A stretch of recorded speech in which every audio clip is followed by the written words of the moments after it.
Welcome to Proverbs 31 by Design. My name is Tina Heisman. I help Christian women who are struggling with the overwhelm of trying to balance being a wife, mother, and career woman. When they work with me, they discover how to create their own unique level of balance so that they can experience the joy, passion, success, and fulfillment that they are seeking in their life.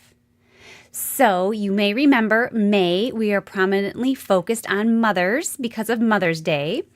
And our podcasts are about secrets to being the best mom. Today, the secret we are going to talk about is ditching the mommy guilt. But before we get started, I want to let you know I have a free, private Proverbs 31 community on Facebook where you can come to get inspiration for your life. Search Proverbs 31 by Design in the Facebook search bar. Also, I have created a free download called The Ultimate Guide to Guilt-Free Self-Care. It's a guide to help you take care of yourself in mind, body, and spirit so you can feel like your best self every day. Visit my website to download that. It's tinaheisman.com. Okay, let's dive in and talk about how to ditch the mommy guilt. So I'm sure it won't surprise you that 2/3 of all moms report feeling guilty on a daily basis for anything from not spending enough time with our kids, saying no to our children, letting them have too much screen time, not having enough money to buy them everything they want, not enrolling them in everything that they want to do, not going to every single extracurricular event, feeling too tired to play with them, wanting to have personal time away with our husbands or friends, and even enjoying our work. Can you relate to any of these? So I had a recent example of this. My daughter had her recital over the weekend where she was performing in 4 different recitals. And one of these recitals was added at the last minute, and so I didn't originally have tickets for it. And as it turned out, it was a dance that I had already seen performed once in another show. So I decided not to go. I did feel guilty at first. You know, my daughter was performing, but I wasn't going to be there. It felt really weird, you know? But in addition to that one show that day that was added, she had 2 rehearsals that day. And I could have gone to those rehearsals as well and sat in on them and got some video of her doing her dances because we're not allowed to do that during the actual recital. So if we want video, we have to come to the rehearsal. And so this was like an all-day affair, like all-day Saturday, right? And so I just decided I did not want to spend the entire day at the theater. We were going to be there at night. Her show was from 7 till 9 at night or something. And I just didn't want to be there all day. And she's old enough now that I don't have to be. And you know what, guys? I didn't. And that was a big step for me. It was a little tough. And you know that mom guilt, like I should be there, and especially if she's performing. That little voice, you know, that says you have to see everything that she does, every performance, every rehearsal. And I see most things, trust me, and I love to see them. I really do. But I had to challenge that voice this time so I could have a little downtime. And I'm okay with that. You know, I was going to the recital Saturday night to see the other dances. And I was able to show up Saturday night after having a nice, relaxing day and productive day at home instead of being exhausted from spending all day at the theater. And I share that with you because I think a lot of moms can really relate to that with all of their children's extracurricular activities. I recently had a friend ask a couple of us moms for advice. She said, "Do you think I should drive 3 hours to watch my daughter's track event at the state meet?" And she was struggling with this decision because she had to work that day and she could technically make it happen. But she was just wondering, like, is it worth it to drive 3 hours each way to watch a 2-minute race? Right? Like, it's so hard. Like, we want to be there for everything, but sometimes it doesn't make sense, or we might have to choose our own sanity, right? Because then we can be a better mom. Am I right about that? Like sometimes We need to let ourselves off the hook. Because kind of what happens is when we go against what we really need to do for ourselves, like if I would have spent that whole day at the theater, I probably would have been a little resentful and a little crabby by the end of it, right? And that would have burned up all of my energy. And sometimes we have to do those things, yes. But in this instance, I really didn't want to. I needed the time for myself, and so I took it. And that helped me be the best version of myself, which is kind of the quest that I feel like I'm always on, and we always are, right? We're just trying to be the best version of ourselves. And so as a mom, we have to know that it is okay to say no sometimes, because we're not really serving anyone when we say yes and then become resentful and crabby. You know, if we can keep ourselves from becoming resentful and crabby, that's one thing. But if we're not going to be able to do that, it's good to know in advance that it really would be best for us to say no.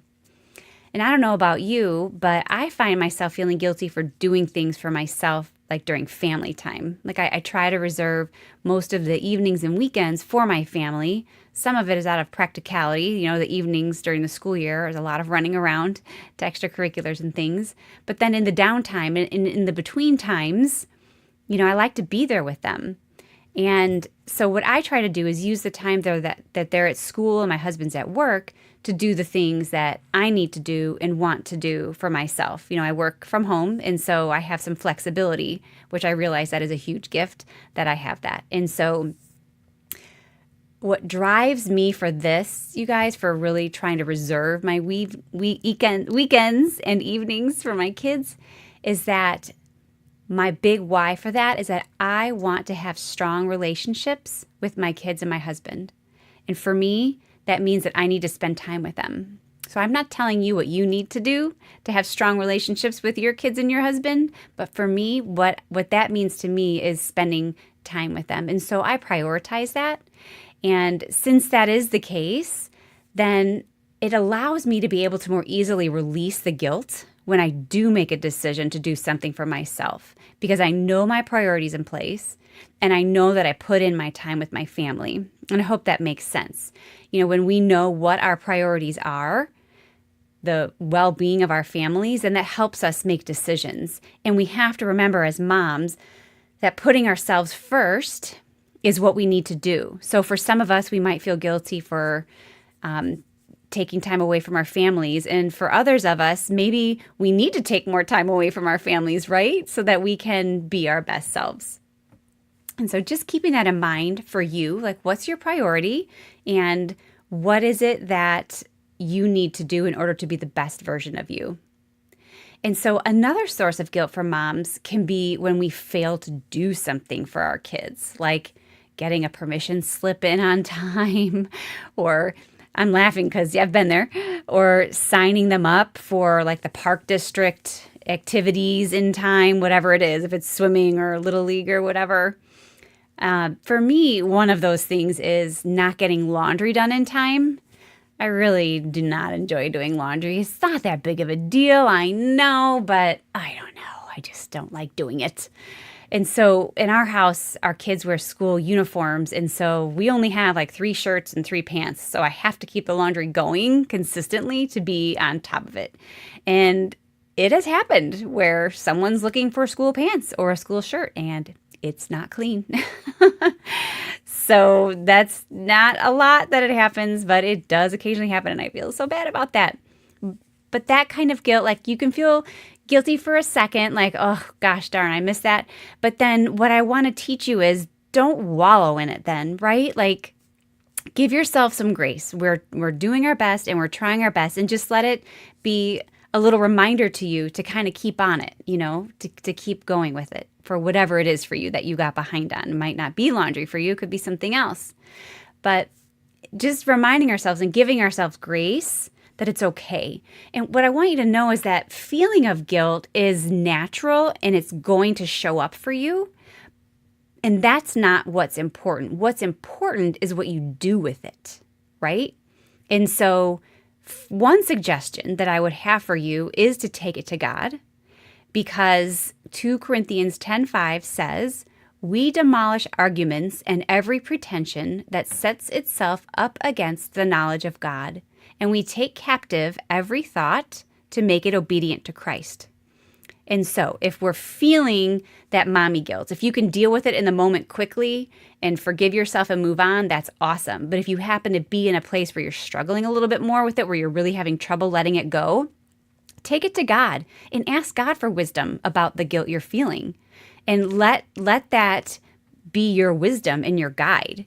Because not all guilt is bad, right? We said it's natural to feel it, but our job is to take a look at it once it strikes and to ask ourselves, what is this teaching me?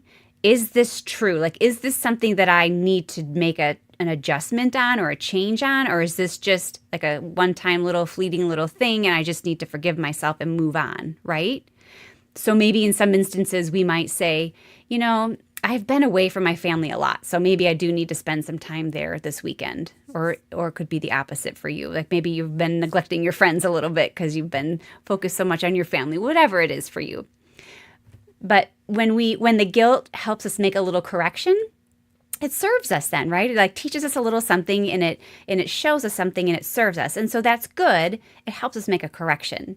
But what I really want to help us do is to stop wallowing in it and to stop allowing it to drag us down, because that's what happens. Like that guilt just weighs on us and we get stuck in it. And really, if you think about it, what you're doing when you allow yourself to get stuck in it is you're beating yourself up and you're punishing yourself.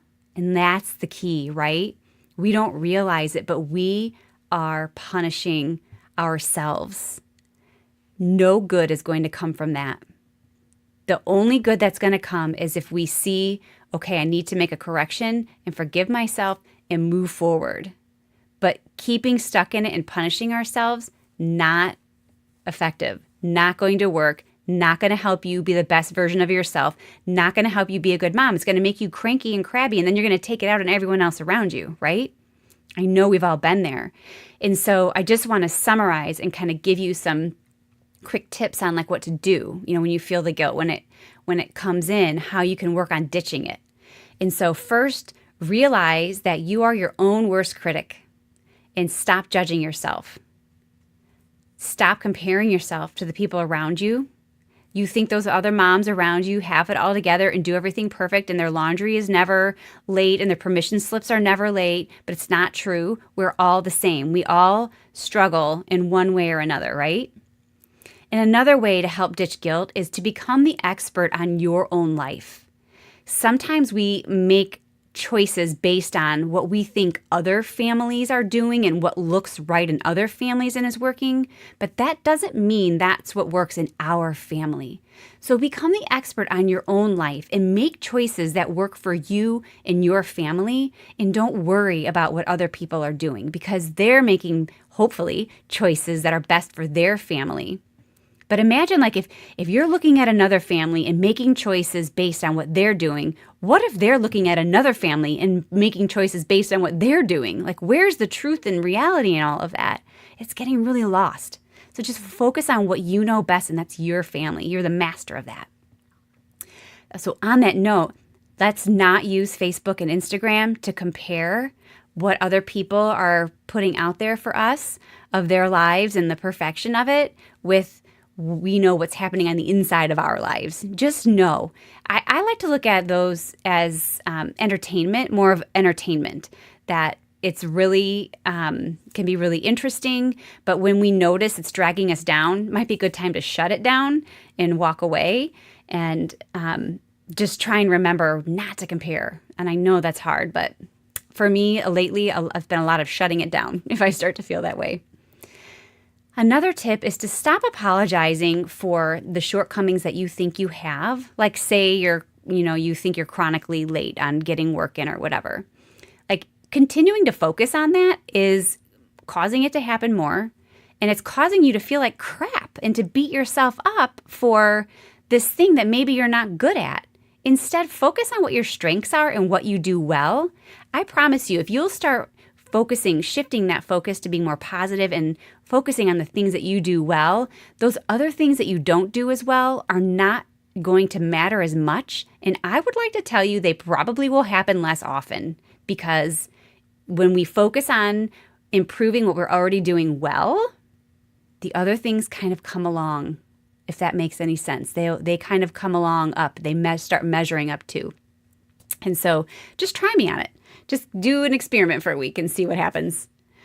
Another tip I would like to say is stop saying the word should. Like, I should do this, I should do that, I should do this. Like, can you feel the negative energy in that? That is not helping you. That's making the guilt just like even more, right? Just live in your moments. And finally, trust that you are doing the best that you can. And your best is good enough, right? And you know what I'd like to ask you to do is to support the moms around you in this way, to really be out there delivering this message of ditching the mom guilt. Like, let's not wallow in it. Let's just use it as a tool to gauge, how we think we're doing and feeling, but not let it bring us down, right? You can use it as a tool to help you be the best version of yourself, but then we've got to let it go and stop beating ourselves up. So guess what? This concept is easier said than done. I know it is. And so if you would like to have someone help you, I would love to be that friend for you.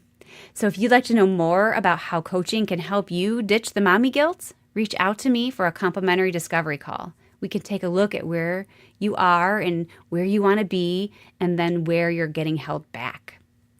And so if you haven't already, download the Ultimate Guide to Guilt-Free Self-Care to help you feel like your best self every day. It's on my website, tinaheisman.com. And don't forget to join the Proverbs 31 by Design community on Facebook. All right, thank you. I'll see you next week.